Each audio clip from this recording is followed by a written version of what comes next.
Bienvenue sur la chaîne Histoire qui rapproche. Ici, sur notre chaîne, nous croyons que chaque histoire a le pouvoir de transmettre des valeurs importantes et de renforcer les liens familiaux.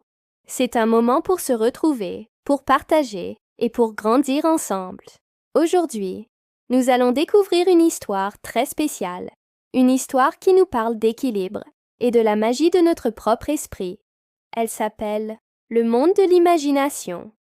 Alors, installez-vous confortablement et commençons ce voyage ensemble. Il était une fois, dans une petite maison colorée, un jeune garçon très curieux nommé Pedro. Pedro était un enfant de son temps, et son plus grand trésor était une tablette brillante et élégante. Dès qu'il l'allumait, un monde de couleurs et de sons s'ouvrait à lui. Il adorait sa tablette, qui semblait contenir tout l'univers dans son petit écran rectangulaire.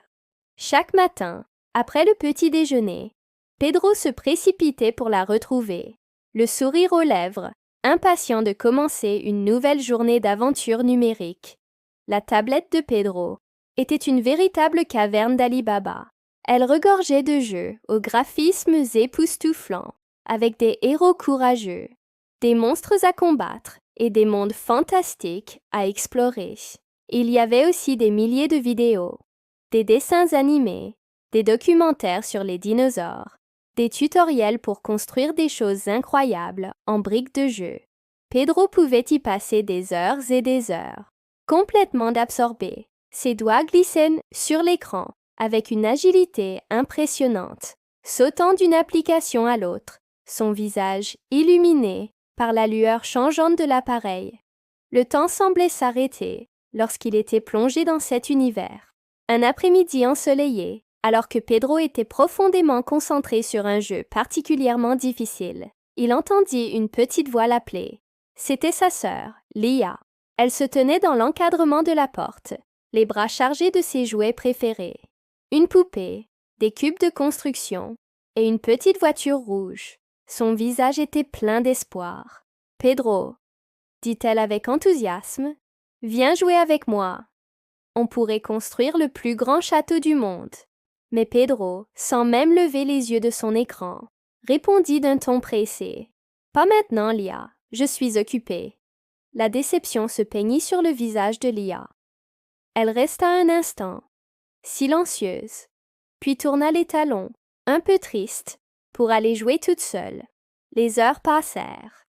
Le soleil commença à décliner, peignant le ciel de teintes orangées et roses.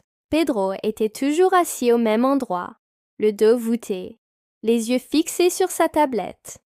Mais petit à petit, une sensation désagréable s'installa. Sa tête lui semblait lourde, et ses yeux se mirent à piquer. Ils étaient secs et fatigués de fixer l'écran lumineux pendant si longtemps. Il cligna des yeux plusieurs fois, mais la sensation de brûlure persistait. Finalement, avec un soupir, il posa la tablette sur la table à côté de lui. Le silence de la pièce lui parut soudain très étrange, après le flot continu de sons provenant de son jeu. À ce moment-là, son grand-père, Joachim, entra doucement dans la pièce. C'était un homme sage, avec des yeux pétillants de bienveillance et une barbe blanche comme la neige. Il avait observé Pedro de loin et avait vu sa fatigue. Il s'assit à côté de son petit-fils, posa une main réconfortante sur son épaule et lui dit d'une voix douce et chaleureuse, « Tu sais, Pedro le plus grand et le plus merveilleux des mondes ne se trouve pas dans une boîte.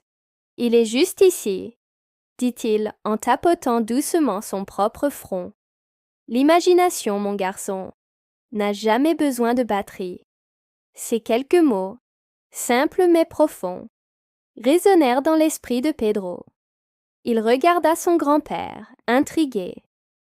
Guidé par son grand-père, Pedro sortit dans le jardin, où Lia était déjà en train de faire un petit village, avec des brindilles et des feuilles. Le grand-père Joachim leur proposa alors d'aller au parc voisin. Une fois arrivés, l'herbe verte et les grands arbres semblaient les inviter à jouer. le grand-père leur lança un défi.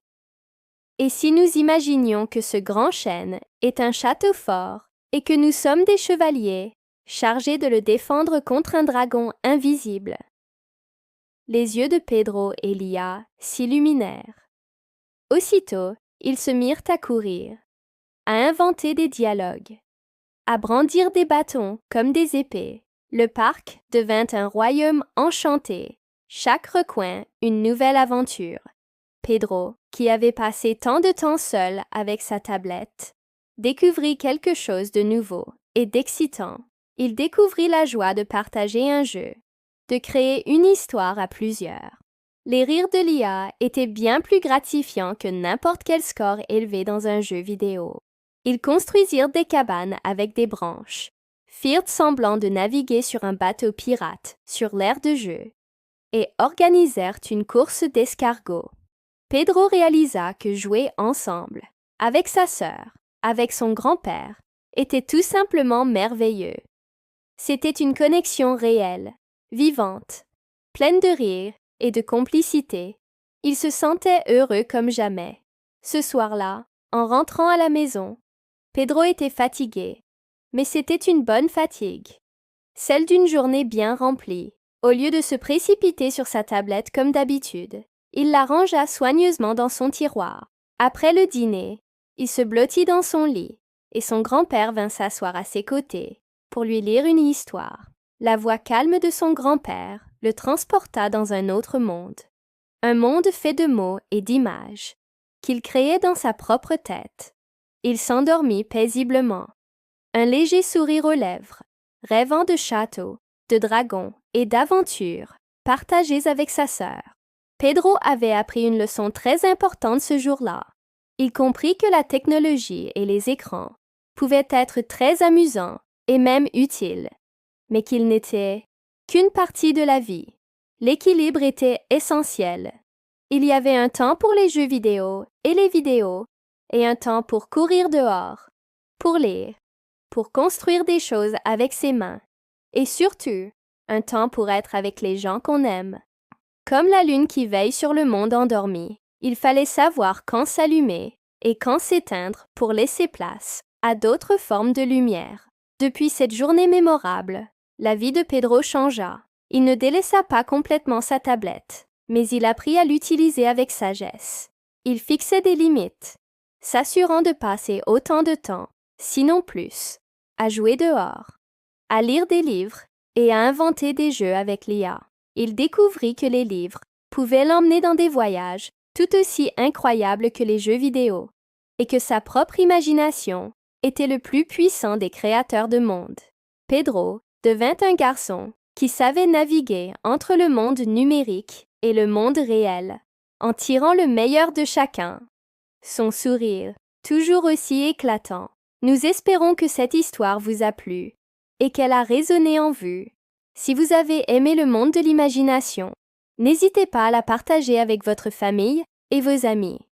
C'est en partageant ces moments que nous nous rapprochons. Pour prolonger l'expérience, sachez que les livres de la collection Histoire qui rapproche sont disponibles. Vous trouverez le lien pour les découvrir juste en dessous, dans la description de la vidéo. Merci beaucoup d'avoir regardé et d'avoir partagé ce moment avec nous. Abonnez-vous pour ne manquer aucune de nos prochaines histoires et nous vous disons à très bientôt.